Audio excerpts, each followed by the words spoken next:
तुम दोनों की वजह से मुझे बहुत नुकसान उठाना पड़ेगा।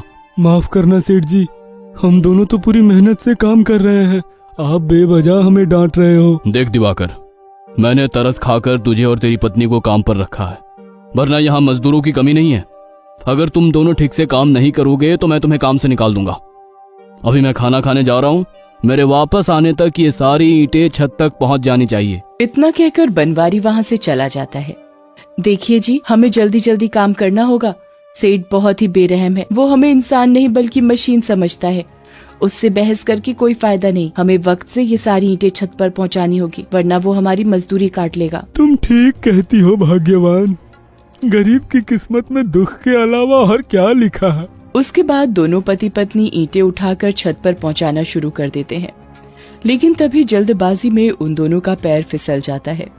दिवाकर और लाली इमारत की 5वीं मंजिल से गिर जाते हैं, जिस वजह से लाली का एक हाथ टूट जाता है, जबकि दूसरी तरफ दिवाकर की मौके पर ही मौत हो जाती है। अपने पति की मौत पर लाली दुखी होकर बहुत रोती है, लेकिन उधर बनवारी लाली को दिवाकर की मौत का जरा भी हर्जाना नहीं देता। हे भगवान, ये मेरी जिंदगी में कैसा तूफान आ गया। मेरा पति मुझे छोड़कर चला गया और मेरा एक हाथ भी टूट गया। अब मैं अपने बच्चे की परवरिश कैसे करूंगी। उसके बाद लाली काम मांगने एक अमीर औरत के घर पहुंच जाती है। मेम साहब, मैं बहुत मुसीबत में हूँ, मुझे काम की सख्त जरूरत है, आप मुझे अपने यहाँ काम पर रख लीजिए। अरे तेरा तो एक हाथ टूटा हुआ है, तू भला क्या काम करेगी, उल्टा तू मेरे लिए मुसीबत बन जाएगी। नहीं नहीं, तुझे काम पर रखकर मुझे नुकसान नहीं उठाना, चल जा यहाँ से। इस तरह वो औरत डांट कर लाली को भगा देती है। उसके बाद लाली कई घरों में काम मांगने जाती है, लेकिन उसके टूटे हुए हाथ की वजह से कोई भी उसे काम नहीं देता। फिर आखिरकार मजबूर होकर लाली अपने बच्चे को गोद में लेकर भीख मांगना शुरू कर देती है। भगवान के नाम पर कुछ पैसे दे दो साहब, मेरा बच्चा बहुत भूखा है, दूध खरीदने के लिए मेरे पास बिल्कुल पैसे नहीं है। तभी एक आदमी लाली पर गुस्सा होकर उसे डांटने लगता है।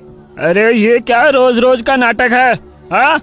तू यहाँ रोज भीख मांगने आ जाती है, सुबह सुबह तेरा मनहूस चेहरा देखना पड़ जाता है, चल भाग यहाँ से। इतना कहकर वो आदमी लाली को धक्का देकर सड़क पर ढकेल देता है। बेचारी लाली दुखी होकर रोती हुई वहां से चली जाती है। इस तरह लाली रोज लोगों के ताने सुनकर जी रही थी। फिर एक दिन लाली अपने बच्चे को एक पेड़ के नीचे बैठाकर उसके लिए दूध खरीदने सड़क के उस पार वाली दुकान पर जाती है, लेकिन वापस लौटते समय तेज रफ्तार से आ रहा एक ट्रक लाली को टक्कर मारकर चला जाता है। लाली लहूलुहान होकर सड़क के किनारे जा गिरती है और थोड़ी ही देर में उसकी मौत हो जाती है। दूसरी तरफ रो रो के लाली के बच्चे का बुरा हाल हो जाता है। देखते ही देखते शाम हो जाती है।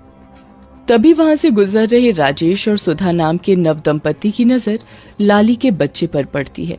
अरे ये किसका बच्चा है, रो रो कर इस बेचारे बच्चे की हालत खराब हो गई है। लगता है इसके माता पिता यहीं कहीं आसपास होंगे, उनके आने तक हमें इस बच्चे का ध्यान रखना चाहिए। उसके बाद सुधा लाली के बच्चे को गोद में उठा लेती है और उसे चुप कराने की कोशिश करने लगती है। देखते ही देखते काफी समय बीत जाता है। अरे अभी तक यहाँ कोई नहीं आया, लगता है कोई जानबूझकर इस बच्चे को यहाँ छोड़कर गया है। आप ठीक कहते हो, मुझे भी ऐसा ही लगता है। अब हमारे सामने सिर्फ एक ही रास्ता है, हमें इस बच्चे को अपने साथ ले जाना चाहिए। उसके बाद वो दोनों लाली के बच्चे को अपने घर ले जाते हैं। दूसरी तरफ मरने के बाद लाली चुड़ैल बनकर चुड़ैलों की दुनिया में चली जाती है। मुझे मेरे बच्चे के पास जाना है। इतना कहकर लाली चुड़ैलों की दुनिया से बाहर निकलने की कोशिश करने लगती है, लेकिन तभी फाटक पर खड़ी 2 चुड़ैलें उसे रोक लेती हैं। ठहर जाओ, अभी तुम्हें यहाँ कई दिन और बिताने हैं, उसके बाद रानी चुड़ैल की इजाजत मिलने पर ही तुम यहाँ से जा सकती हो। चलो चुपचाप वापस लौट जाओ। इस तरह मजबूर होकर लाली चुड़ैलों की दुनिया में अपने दिन काटने लगती है। दूसरी तरफ राजेश और सुधा बच्चे की अच्छी तरह परवरिश करने लगते हैं। देखते देखते कई दिन बीत जाते हैं। फिर आखिरकार एक दिन रानी चुड़ैल लाली को अपने पास बुलाती है। सुनो लाली चुड़ैल, मैं जानती हूँ तुम अपने बच्चे से मिलने के लिए तड़प रही हो। आज नया साल है, इसीलिए मैं तुम्हें सिर्फ एक दिन के लिए इंसानों की दुनिया में जाने की इजाजत दे रही हूँ। साथ ही मैं तुम्हें ढेर सारी शक्तियाँ दे रही हूँ, कि एक दिन में तुम जो चाहे वो कर सकती हो, लेकिन 24 घंटे खत्म होने के बाद यहाँ वापस आना होगा। मुझे आपकी सारी शर्तें मंजूर है रानी जी। उसके बाद लाली चुड़ैल इंसानों की दुनिया में पहुंचकर अपने बच्चे को ढूंढने लगती है। तभी उसे रानी चुड़ैल की दी हुई शक्तियों की याद आती है और वो एक जादुई आईना प्रकट करके उसमें अपने बच्चे का पता लगा लेती है। फिर लाली चुड़ैल राजेश और सुधा के घर पहुंच जाती है। अपने सामने चुड़ैल को देख दोनों पति पत्नी घबरा जाते हैं।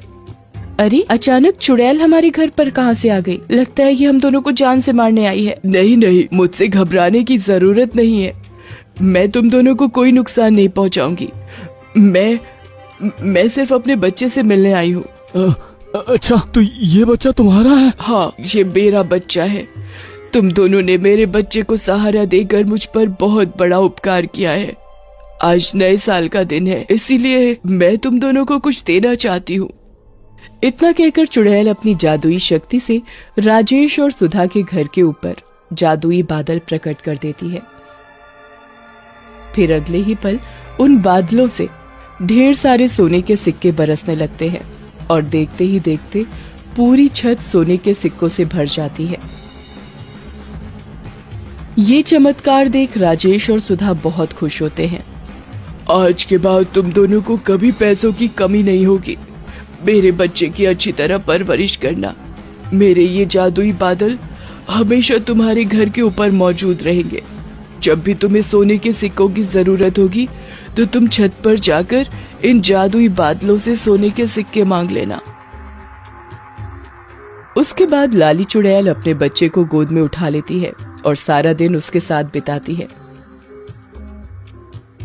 फिर रात होते ही लाली चुड़ैल का समय पूरा हो जाता है। ये देख लाली चुड़ैल दुखी होकर रोने लगती है। मेरे जाने का समय हो गया है, अब मैं जा रही हूँ। उसके बाद लाली चुड़ैल अपने बच्चे को सुधा की गोद में देकर वहां से वापस चुड़ैलों की दुनिया में चली जाती है।